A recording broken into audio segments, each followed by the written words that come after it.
Hello. Ina, bye-bye. Bye-bye.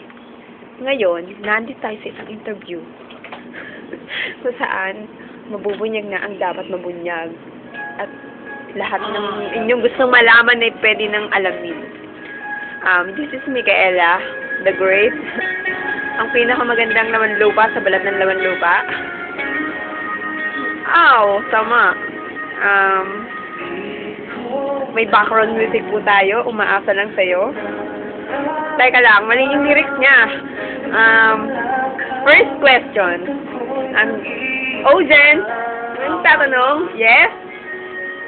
Isang habang tao kung mag-anak ni Koki. Ano pong masasabi niyo sa kanyang tanong? Yun ang kanyang response. Siya ay isang tao, not a pig. What do you say? Huwag ka mag-emote. Hindi to emote show. Sa itong interview. Bakit ka magpapacheck up? Background music yun.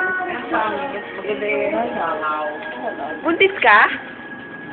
Tingnan natin ang tiyan sa camera. Buntis nga siya. Ba't ka nahilo?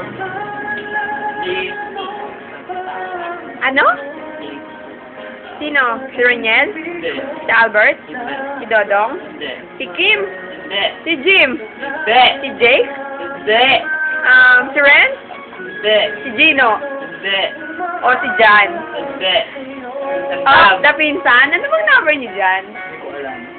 Wala kang kwenta. Hindi niya alam, wala siyang kwenta. Sino ba? Sam ka dyan. Baka naman si Jan. Oo na. Umamin na po. Umamin na po. Umamin na po. Nabunyag na po ang mga pangyayari. Bulalaka. Natawa naman ako doon sa bulalaka.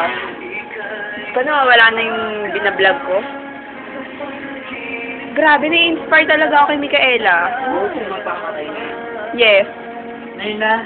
Alam mo ba sabi ni Sir kagabi? Tuwang-tuwa daw siya pag nandito yung si Micaela. Ikaw bakit naman? Tuwang-tuwa daw siyang... Oo, yes. Natutuwa siyang saktan.